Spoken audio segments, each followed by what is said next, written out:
Welcome back to another GBL video. Today we're going to be running Registeel, Pidgeot, and the Virizion. At first glance, kind of weak to Charizard, so you got to be watch out. Oh, speaking of Charizard does really well against the Virizion. Does okay against the Pidgeot, and if we can get a debuff, it would help the Registeel, but that's also just a chance. But the Charizard does have the Blast Burn. Oh, we do end up shielding there, which is great. We go for the Zap Cannon. This Zap Cannon right here is going to be doing heavy damage and potential debuff. We do get the debuff, so that's huge. That is huge because now I believe we can survive a Blast Burn without any concern. This Blast Burn does roughly 50% right there. They decided to just immediately switch into the Swampert because they know that they cannot beat the Reggie anymore. And here we're just taking full advantage of this situation. We're going to make sure we throw the Leaf Blade after we farm up a ton of energy. We purposely undercharge here to help us get a little extra farm. It's not, my opponent doesn't know this yet, but potentially I could be throwing Stone Edge at the Charizard. So we are building up to a potential Stone Edge, and we're gonna see if they decide to shield or not. So even though Virizion has a double weakness to flying, it potentially has the Stone Edge coverage move, but we are not running it. And let's see if our opponent thinks we're gonna be throwing the Stone Edge here, because we did farm up a ton of energy, and boom, look at that, we get the shield right there. So we're looking really good. Luckily, we did not reveal that we had Sacred Sword versus that Swampert. Not that we ever would. So that right there is going to flip the game completely, because now we have a shield. We know that our Reggie has energy, but we also have a Pidgeot, which could come in and soak in some energy. So this is just preference. Do I want to go in Reggie here, or do I want to go for Pidgeot? If we go in Reggie, we're definitely going to have to shield.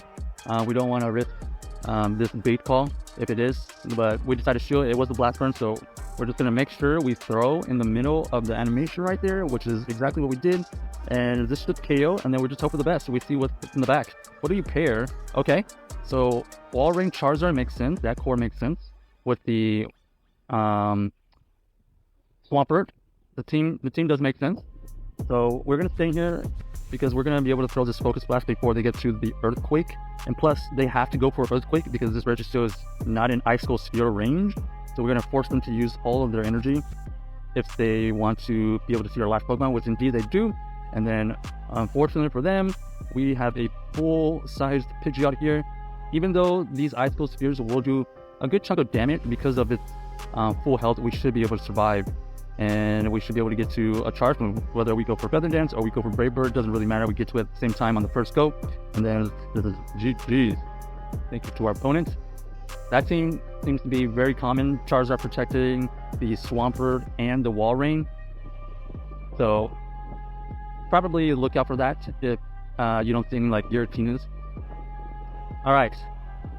Reggie, Virizion, and Pidgeot.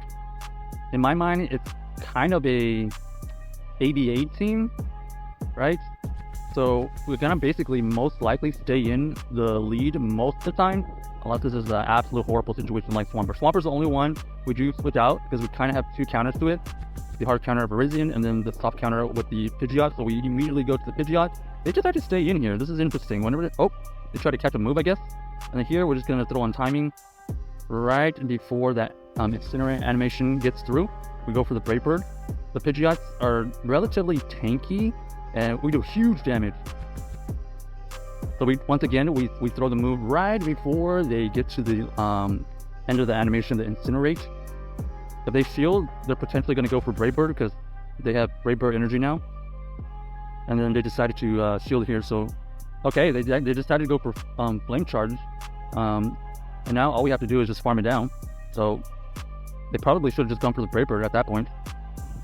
Okay, so here we immediately go for the Brave Bird because we want them to get less energy from us, less farm, and plus the Brave Bird right here is going to do huge damage if it goes through. It does not go through or double debuff. They charm us down, but they get not a lot of farm.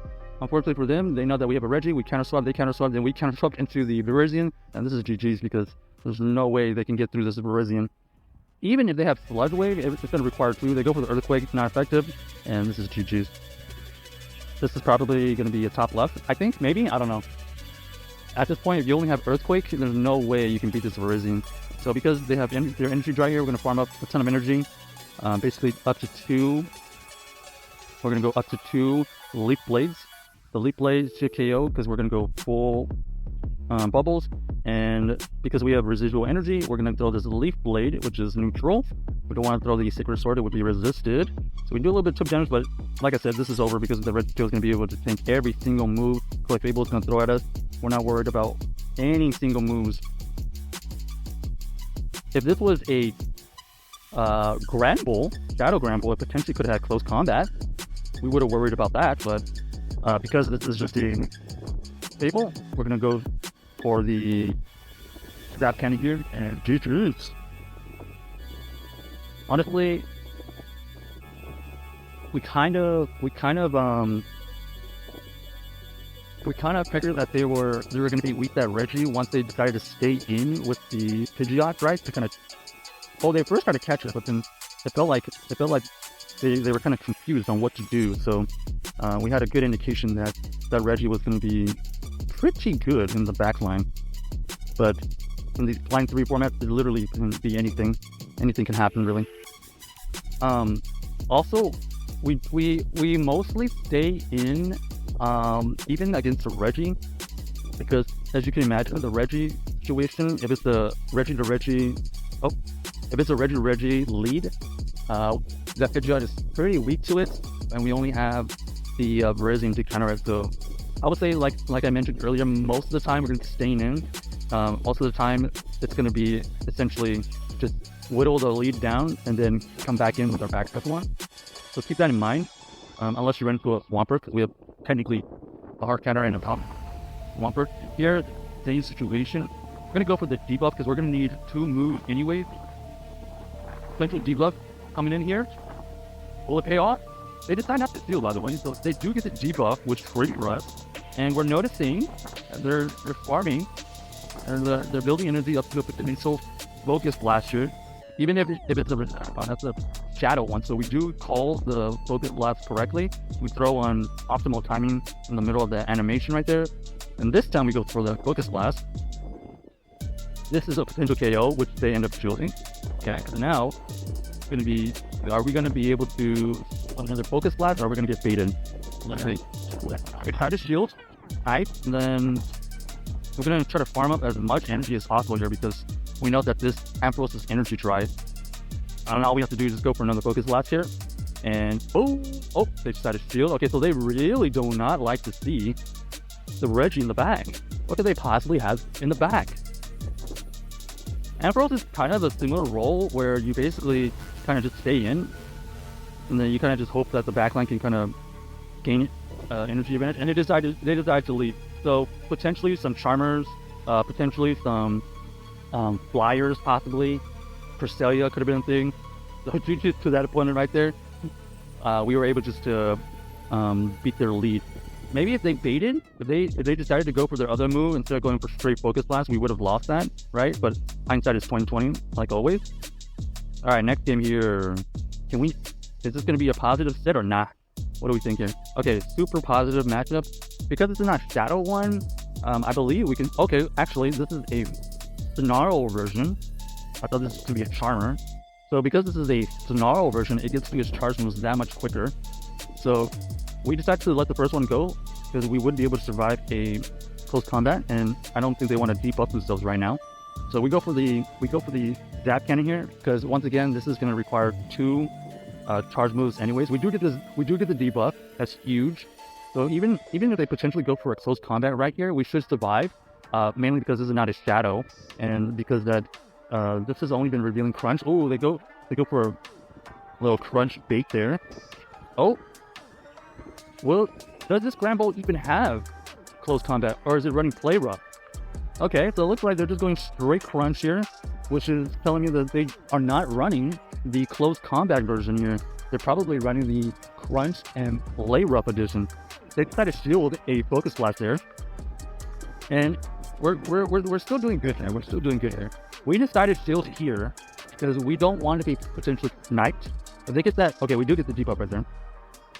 if they potentially get that Snarl off, or excuse me, they potentially get that Crunch off, I don't know what they have in the pack. They could potentially snipe us and use up all the energy. So we keep this Reggie alive enough to where like it doesn't get sniped by anything. We know that we have a hard counter to this, so we're not gonna unnecessarily switch out. We're just gonna try to do chip damage. They were doing great counting. They just decided to fire the move right before we get to the focus blast here, and we're not gonna throw any moves here because we know that we can survive anything this Offer can throw at us. This is not the Pokemon that we're worried about. Making sure that, oh, and they go for the Earthquake. That is not the right move. Oh, and that is GG. They were double weak to Virizion in the back. So they were basically an ABAC. This is going to be GG. Because unless this thing has maybe like 1,000 mirror shots, there's no way it's going to be able to get through that Virizion. So nice win right there. We were able to, make the alignment, get the lead, and not get tricked. All right, here we go. Is this going to end off on a good note? So far, so good. Let's see if we can run into another Charizard. How do we wiggle our way out of? Okay, here we go. Perfect. Okay, so we decided to stay in here because we know that they could get to these blast burns, and they get to the blast burns before our Zap Cannon. This opponent made sure that they threw right when we got to the Zap Cannon. Usually they get to the blast burn before we even get to the Zap Cannon. This is going to be a potential steal probably. Yep. So we get the debuff. Oh, another debuff. This Registeel of ours has been absolute clutch. Getting a bunch of these debuffs on the attack helped out this matchup. Now we know that we can survive this blast burn without risking of getting sniped. Okay. So we go for another Zap Cannon. Let's see if they decided to double shield. Are they even going to invest 2 shields into this matchup? Okay, so they end up... Oh, we get another debuff. So this Registeel has actually gotten 2 for 2. Usually it's a 66.6% chance. Here, we're just going to let it go because this thing is... Oh, actually, we decided to shield because we're going to get close to the Zap Cannon. We were nearly like 3 or 4 lock-ons away, so... we decided to shield, my bad. Okay, now we immediately take it out, and now we can take advantage of whatever comes in because we know that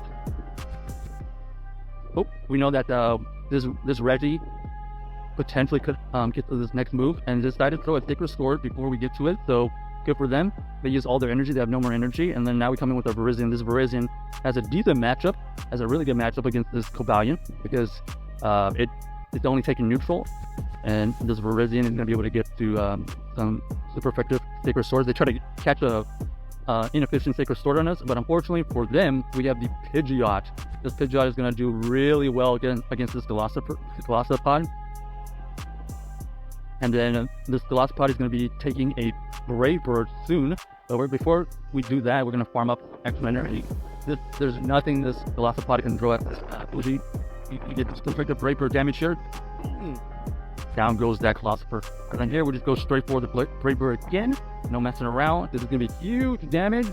Huge damage towards this Cobalion, neutral damage. And almost takes it out. Okay, good to know in the future that there's about 60%.